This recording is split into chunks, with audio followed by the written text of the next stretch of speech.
Hello friend, welcome to my YouTube channel. ये video है राज्य की उत्पत्ति का शक्ति सिद्धांत के बारे में है। शक्ति सिद्धांत के अनुसार क्या हो गया? राज्य की उत्पत्ति का कारण शक्ति है। इस सिद्धांत के अनुसार राज्य और शासन शक्ति पर आश्रित है। शक्ति से तात्पर्य बल प्रयोग से है। जब शक्ति संपन्न लोगों ने अपनी शक्ति द्वारा निर्बलों को अपने अधीन कर लिया है, तब राज्य की उत्पत्ति हुई। जो ये शक्ति सिद्धांत है, इसमें ये कहा गया कि है राज्य की जो उत्पत्ति हुई है वो शक्ति के कारण हुई है।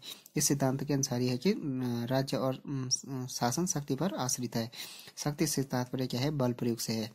जब क्या हो गया कि शक्ति संपन्न लोग या जो पावरफुल लोग थे, उन्होंने अपनी शक्ति के द्वारा जो निर्बल या कमजोर लोग थे उन पर अधिकार कर लिया या उसको अपने अधीन कर लिया, तब क्या हुई? राज्य की उत्पत्ति हुई।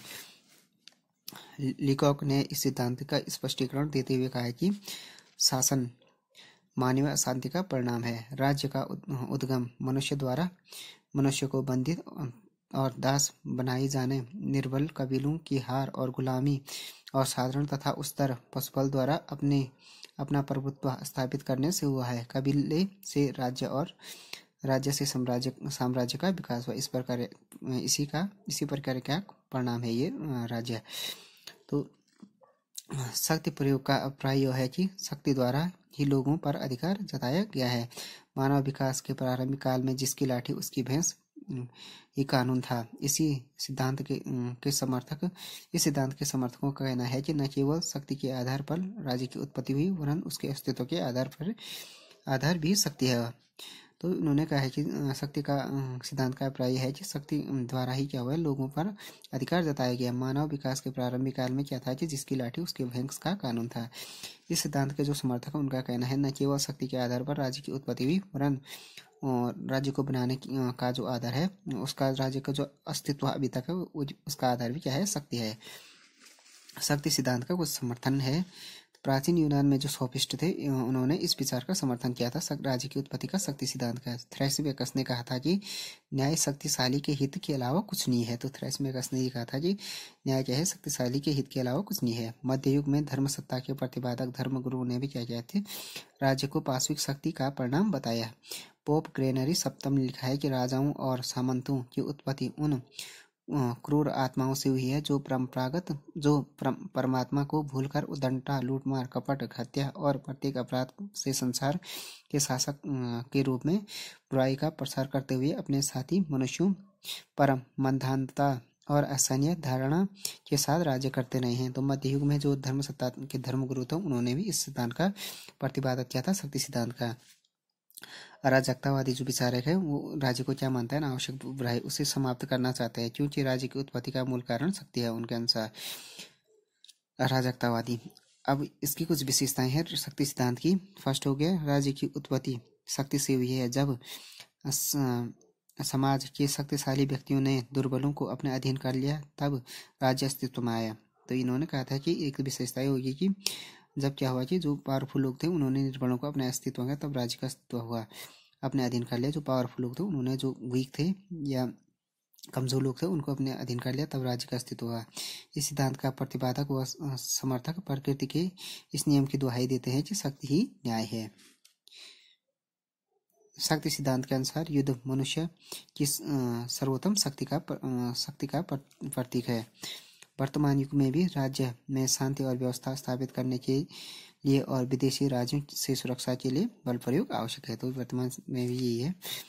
शक्ति सिद्धांत की आलोचना निम्नलिखित है।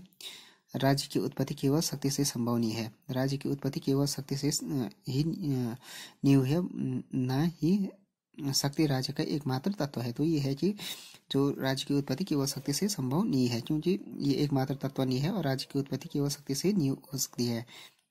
राज्य की उत्पत्ति में रक्त संबंध, धार्मिक एकता, आर्थिक हित, राजनीतिक चेतना में भी महत्वपूर्ण योगदान दिया है। लीकॉक ने ठीक कहा है कि शक्ति सिद्धांत की यह भूल है कि वह उस वस्तु को एकमात्र सब कुछ मानता है जो कि समाज के विकास में केवल एकमात्र तत्व है। तो राज्य के उत्पत्ति का एकमात्र कारण शक्ति नहीं है। दूसरा हो गया,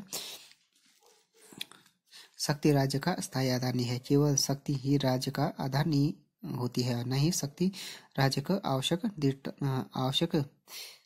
दृढ़ता एवं अस्थायित्व प्रदान कर सकती है। बोंदा का कथन है, शक्ति केवल डाकुओं के गिरोह का ही संगठन कर सकती है, राज्य का नहीं। इच्छा जो औचित्य एवं और अनौचित्य पर निर्भर होती है, राज्य का आधार होता है। इसका अतिक्रमण करना किसी भी समाज के लिए घातक होता है। तो शक्ति जो होगी राज्य का आधार नहीं हो सकता है। तो उन्होंने कहा कि केवल अस्थायी आधार नहीं है, केवल शक्ति ही राज्य का आधार नहीं होता है। नहीं ही शक्ति राज्य की आवश्यक दृढ़ता एवं अस्थायित्व प्रदान करती है। बोधा ने खुद कहा है कि शक्ति केवल डाकुओं के गिरोह का संगठन कर सकती है, राज्य का नहीं। ये प्रजातांत्रिक या लोकतांत्रिक धारणा के विरुद्ध है। ये सिद्धांत शक्ति का प्रजातंत्र जन इच्छा, स्वतंत्रता, समानता और न्याय में विश्वास करता है, जबकि शक्ति सिद्धांत के अनुसार शक्ति ही राज्य का आधार है। अथवा यह सिद्धांत लोकतांत्रिक धारणाओं के विरुद्ध है। ये कम्प्लीटली क्या है, डेमोक्रेसी के अगेंस्ट है। ये सिद्धांत शक्ति का राज्य जनता की सहमति पर आधारित है। कांट ने उचित कहा है कि डाकुओं के समाज में भी न्याय, उचित अनुचित का अस्तित्व होता है, नहीं तो वह छिन्न भिन्न हो जाएगा। लोगों को लूटने में वह शक्तियों का प्रयोग अवश्य करता है, परंतु लूट के सामान को बांटने में वह भी न्याय का सहारा लेता है। तो राज्य जनता की सहमति पर आधारित। कांट ने कहा कि डाकू भले ही क्या करते हो, समाज में न्याय, उचित अनुचित, डाकुओं के समाज में भी क्या होता है, न्याय, उचित अनुचित का अस्तित्व होता है, नहीं तो वो क्या होंगे, डाकुओं के जो समाज होगा वो छिन्न भिन्न हो जाएगा। लोगों को लूटने में वो क्या करते, भले ही पावर या शक्ति का यूज करते होंगे, परंतु जो उनका लूट का सामान होता है वो उसमें भी न्याय का सहारा लेते हैं। तो उन्होंने ये कहा था। शक्ति सिद्धांत का कुछ महत्व है। राज्य की उत्पत्ति और विकास में शक्ति का भाग अवश्य रहता है, यद्यपि यह कहना ठीक है कि वह अकेले शक्ति का परिणाम है। यद्यपि यह कहना ठीक नहीं है कि वह अकेले शक्ति का परिणाम है। तो ये कहा कि राज्य की उत्पत्ति और विकास में शक्ति जो है वो अवश्य है, यद्यपि ये भी कम्प्लीटली कहना ठीक नहीं है कि वह शक्ति ही राज्य का एकमात्र क्या परिणाम है। शक्ति ही के कारण ही राज्य की उत्पत्ति हुई है। राज्य की आज्ञा पालन का प्रचलन शक्ति के प्रयोग द्वारा ही संभव हुआ है। बाहरी आक्रमणों से सुरक्षा के लिए भी शक्ति का संचय आवश्यक है। तो राज्य के जो आज्ञा पालन का प्रचलन शक्ति के प्रयोग के बाद ही संभव हुआ, अदरवाइज तो ठप था। ये बाहरी आक्रमण से सुरक्षा के लिए भी शक्ति का संचय बहुत आवश्यक है।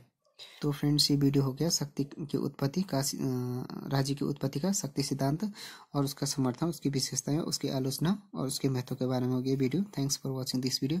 If you like this video, please subscribe my channel and like, share and comment on this video.